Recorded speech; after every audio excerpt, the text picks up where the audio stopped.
You listen to me. You're Nick fucking...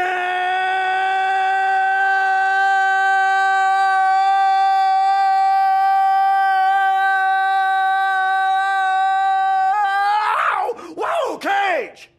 Nicolas Cage has had quite the tumultuous career. Cage was born Nicholas Kim Coppola to August Coppola, the brother of Francis Ford Coppola, who's directed a few somewhat important films like The Godfather Part 2, and Apocalypse Now. He began going by Nicolas Cage after Fast Times at Ridgemont High, where his co-stars kept quoting his uncle's movies to him. He broke through in the 80s with films like Valley Girl, Racing with the Moon, The Cotton Club, Birdie, The Boy in Blue, and Raising Arizona. But it was 1987's Moonstruck, which he starred in alongside Cher, that he made his mark.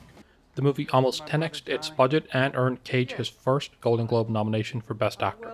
And almost immediately after, he hit a dip. Vampire's Kiss was his first movie after Moonstruck, and it flopped. You win some, you lose some. For the next several years, Cage lost more than he won. It's worth noting that despite many of his films not doing well critically or at the box office, critics would still single Cage out for his performances. Even back then, he was known for being a bit over the top. Horrible job if I wanted to. And you have to do it. You have to, or I'll fire you. Do you understand? In 1992, he starred in Honeymoon in Vegas, a modest success that got him another Golden Globe for Best Actor nomination. Between 1992 and 1995, he was in several more films, half of which bombed at the box office and the other half of which did alright. One respectable thing about Cage is that he's a working man's actor, racking up more than 100 credits since 1982 and acting in at least 2 films a year for most years. If you keep hitting, you eventually hit one out of the park. He did just that with Leaving Las Vegas, which was a critical and commercial success, and won Cage an Academy Award and Golden Globe, both for Best Actor. He was on the rise, and this is where our hero becomes an action star. The Rock by Michael Bay, Con Air with Simon West, Face Off with John Woo, Gone in 60 Seconds, the wildly successful City of Angels, which, granted, is not an action film, Bringing Out the Dead with Martin Scorsese, and for 2002's adaptation, directed by Spike Jonze, Cage earned another Best Actor nomination at the Oscars and Golden Globes. Cage even tried his hand at directing with 2002's Sunny, though the movie did not do well with critics or at the box office. In 2004, Cage became a franchise star with National Treasure, a commercial success.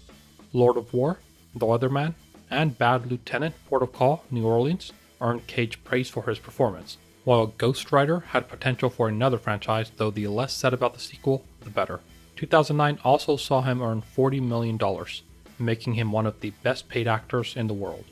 And this is where we need to talk about money and the next 10 years of Cage's life. This second fall was not a fall in the traditional sense. It turns the traditional fall on its head, actually.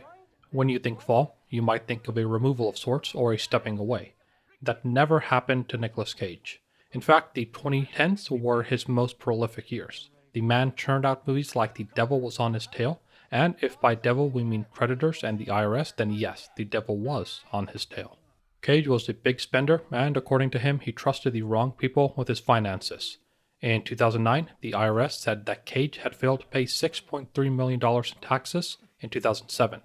His business manager, Samuel J. Levin, said that Cage went on a shopping spree during which he blew a $150 million fortune on houses, cars, jewelry, a dinosaur skull, and more. In addition to the tax bill, he owed money to creditors and had his regular expenditures. Worse, starting in the 2010s, he suffered some box office flops, including Ghost Rider: Spirit of Vengeance and The Sorcerer's Apprentice.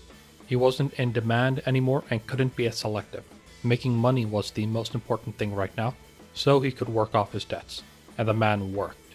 He did dozens of films between 2010 and 2020, barely stopping to catch his breath. Most were direct-to-video and didn't get much praise, though there were several gems. Joe, Mom and Dad, Mandy, and Love and Tasha. He also did voiceover work for a couple of Croods movies, and in 2018 Spider-Man Into the Spider-Verse. Cage never lost his energy, and you need to be energetic to do so many movies. Between the beginning of 2016 and the end of 2019, he did an astounding 23 movies, or one movie every other month. It's an insane, intense work ethic. A lot of people ragged him for his choices, but I think that's a mistake. A movie isn't worse by being direct to video. All movies stand on their own merits. A good movie is good, a bad movie is bad. The medium doesn't matter. He finished paying off his debts by 2020 and could afford to be more selective in his roles now. 2021's Pig was critically acclaimed, and Cage considers it his favorite film that he starred in. With Pig, we see the third rise in Cage's movie-like life. He also starred in the aptly named The Unbearable Weight of Massive Talent, where he plays a fictionalized version of himself, another critical success. The man shows no signs of stopping, nor should he. For someone so committed to his craft and so diligent, I think there's still a lot to look forward to. From the vantage point we have right now, the line is going up and not down. May it remain that way. If you like this video, like and subscribe. And if you want to check out Cage's works, I've linked to a page that has all of them and where they can be streamed in the description below.